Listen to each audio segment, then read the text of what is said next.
Hello साथियों, welcome to the video. इस video में हम अंटार्कटिक महाद्वीप की कुछ बेसिक बातें करेंगे।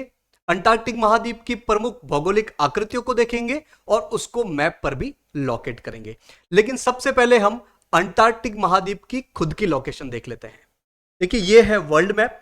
इसमें आपको अलग अलग कलर दिख रहे होंगे। ये अलग अलग कलर अलग अलग महाद्वीप है। जैसे ये पीला कलर वाला है एशिया महाद्वीप। इसके दक्षिण में ये हरा कलर है ऑस्ट्रेलिया और ओशनिया वाला हिस्सा। ये पिंक कलर है यूरोप महाद्वीप। इसके नीचे ये ग्रे कलर है अफ्रीका महाद्वीप। पश्चिम में आइए, ये ब्लू कलर है उत्तरी अमेरिका महाद्वीप। इसके दक्षिण में ये डार्क रेड कलर है दक्षिणी अमेरिका महाद्वीप। और पश्चिम में चलेंगे तो वापस एशिया और ऑस्ट्रेलिया वाला हिस्सा ही आ जाएगा। क्यों? क्योंकि अपनी दुनिया गोल है, अपनी पृथ्वी गोल है। सबसे दक्षिण में आपको ऑरेंज कलर दिख रहा होगा, ये नारंगी कलर दिख रहा होगा, ये है अपना अंटार्कटिक महाद्वीप। ये अंटार्कटिक महाद्वीप दुनिया का 5वां सबसे बड़ा महाद्वीप है और ये सबसे ठंडा और सबसे सूखा मरुस्थल है। हालांकि इसका 98% 98% हिस्सा बर्फ से ढका हुआ है, लेकिन तकनीकी रूप से ये एक मरुस्थल है, एक रेगिस्तान है, क्योंकि यहां पर वार्षिक वर्षा 10 से 15 सेंटीमीटर के आसपास ही होती है। इस अंटार्कटिक महाद्वीप को हम दूसरे एंगल से देखने की कोशिश करते हैं। यह है अपनी पृथ्वी का दक्षिणी हिस्सा, यानी कि हम पृथ्वी को नीचे से दक्षिण से देख रहे हैं। अगर आप उत्तर से देखोगे तो उत्तरी ध्रुव दिखेगा और दक्षिण से देखोगे तो दक्षिणी ध्रुव दिखेगा, साउथ पोल दिखेगा। तो ये जो आपको ऑरेंज कलर का डॉट दिख रहा है, ये है दक्षिणी ध्रुव, साउथ पोल। और इसके आसपास आपको ये जमीन दिख रही होगी, ये व्हाइट कलर का हिस्सा दिख रहा होगा। ये व्हाइट कलर का हिस्सा ही है अंटार्कटिक महाद्वीप। जो इस मैप में आपको इस तरीके से दिख रहा है, वो वाकई में अगर हम नीचे से देखें, दक्षिण से देखें पृथ्वी को, तो ये इस तरीके से दिखेगा। ये है अंटार्कटिक महाद्वीप। इस अंटार्कटिक महाद्वीप के चारों तरफ पानी है, महासागर है। उस महासागर का नाम है दक्षिणी महासागर। दक्षिणी महासागर को अंटार्कटिक महासागर भी कहा जाता है, क्योंकि ये अंटार्कटिक महाद्वीप को चारों तरफ से घेरे हुए हैं। तो दक्षिण ध्रुव के आसपास है अंटार्कटिक महाद्वीप, और इस अंटार्कटिक महाद्वीप के चारों तरफ जो महासागर है वो है दक्षिणी महासागर या अंटार्कटिक महासागर। और ये दक्षिणी महासागर अटलांटिक महासागर, प्रशांत महासागर और हिंद महासागर से कनेक्टेड है। अब हम चलते हैं अंटार्कटिक महाद्वीप के अंदर और देखते हैं अंटार्कटिक महाद्वीप की प्रमुख भौगोलिक आकृतियों को।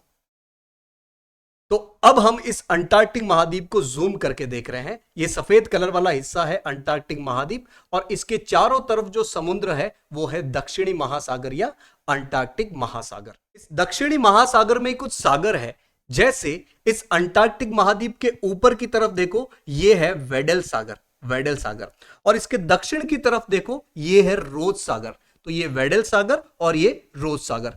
इधर पूर्व की तरफ है डेविस सागर। तो उत्तर में है वेडल सागर, दक्षिण में है रोज सागर और पूर्व की तरफ है डेविस सागर। ये सब दक्षिणी महासागर के अंतर्गत ही आते हैं। इस वेडल सागर से हम नीचे की तरफ आएंगे, दक्षिण की तरफ आएंगे, तो आपको ये पिंक कलर का हिस्सा दिख रहा है, ये एक आइस शेल्फ है। आइस शेल्फ क्या होता है? बर्फ की एक मोटी परत होती है जो समुद्र के ऊपर जमी होती है। इसका एक हिस्सा ग्लेशियर से जुड़ा होता है, यानी कि जमीन से जुड़ा होता है, लेकिन यह वाकई में समुद्र के ऊपर जमी हुई होती है। तो इस आइस शेल्फ का नाम है रोन आइस शेल्फ, जो अंटार्कटिका के उत्तर की तरफ है। इसी प्रकार आपको दक्षिण में भी एक पिंक कलर का हिस्सा दिख रहा होगा, यह भी आइस शेल्फ है और इसका नाम है रोज आइस शेल्फ। ये रोन आइस शेल्फ है, ये रोज आइस शेल्फ है। ये रोज आइस शेल्फ बहुत बड़ी शेल्फ है, इसका एरिया लगभग फ्रांस के बराबर है। तो ऊपर है रोन आइस शेल्फ और दक्षिण में है रोज आइस शेल्फ। अब आपको बीच में ये रेड कलर की टेढ़ी मेढ़ी लाइन दिख रही होगी, ये एक पर्वतमाला है जो अंटार्कटिका के लगभग उत्तर से लेकर दक्षिण तक फैली हुई है। इस पर्वतमाला का नाम है ट्रांस अंटार्कटिक पर्वतमाला, जो इस अंटार्कटिक महाद्वीप को दो हिस्सों में बांटती है। पूर्वी अंटार्कटिका जो बड़ा है और पश्चिमी अंटार्कटिका जो छोटा है। ये ट्रांस अंटार्कटिक पर्वतमाला दुनिया की तीसरी सबसे लंबी पर्वतमाला है। आपको कमेंट करके बताना है कि दुनिया की सबसे लंबी पर्वतमाला कौन सी है। यहां आपको एक और रेड कलर की टेढ़ी मेढ़ी लाइन दिख रही होगी, ये एक और पर्वतमाला है, इसका नाम है एल्सवर्थ पर्वतमाला। और इस एल्सवर्थ पर्वतमाला में एक पर्वत है जिसका नाम है विंसन मैसिफ। ये विंसन मैसिफ अंटार्कटिक महाद्वीप की सबसे ऊंची चोटी है। इसकी हाइट है करीब 5000 मीटर। अब हम थोड़ा उत्तर की तरफ चलते हैं। यहां पर आपको एक प्रायद्वीपीय हिस्सा दिख रहा होगा। प्रायद्वीप क्या होता है? प्रायद्वीप जमीन का वो हिस्सा होता है जो एक तरफ तो जमीन से जुड़ा हुआ हो और बाकी तरफ से ये पानी से घिरा हो। तो ये जो आपको जमीनी हिस्सा दिख रहा है, ये एक तरफ तो ये मैनलैंड से जुड़ा हुआ है, अंटार्कटिका के मुख्य भूमि से जुड़ा हुआ है, और बाकी तरफ से ये लगभग तीनों तरफ से ये पानी से घिरा हुआ है। ये एक पेनिनसुला है और इस पेनिनसुला का नाम है अंटार्कटिक पेनिनसुला, यानी कि अंटार्कटिक प्रायद्वीप। तो ये हो गए अंटार्कटिक महाद्वीप की कुछ प्रमुख भौगोलिक आकृतियां। एक बार दोबारा देखते हैं। ऊपर है वेडल सी, नीचे की तरफ है रोज सी और पूर्व की तरफ है डेविस सी। इसके बीचों बीच में एक पर्वतमाला है, ट्रांस अंटार्कटिक पर्वतमाला, जो इस अंटार्कटिक महाद्वीप को दो हिस्सों में बांटती है, पूर्वी अंटार्कटिक और पश्चिमी अंटार्कटिक। पूर्वी अंटार्कटिक बड़ा है और पश्चिमी अंटार्कटिक छोटा है। यहां ऊपर की तरफ एक आइस शेल्फ है, रोन आइस शेल्फ, बहुत बड़ा एरिया है, और नीचे की तरफ एक आइस शेल्फ है, रोज आइस शेल्फ। ये तो इतनी बड़ी आइस शेल्फ है जितना फ्रांस देश का एरिया है। यहां एक और पर्वतमाला है, एल्सवर्थ पर्वतमाला, और इस एल्सवर्थ पर्वतमाला पर एक पर्वत है विंसन मैसिफ, जिसकी ऊंचाई करीब 5000 मीटर के आसपास है और ये अंटार्कटिक महाद्वीप की सबसे ऊंची चोटी है। उत्तर की तरफ एक प्रायद्वीपीय हिस्सा है, एक पेनिनसुला है जिसका नाम है अंटार्कटिक पेनिनसुला।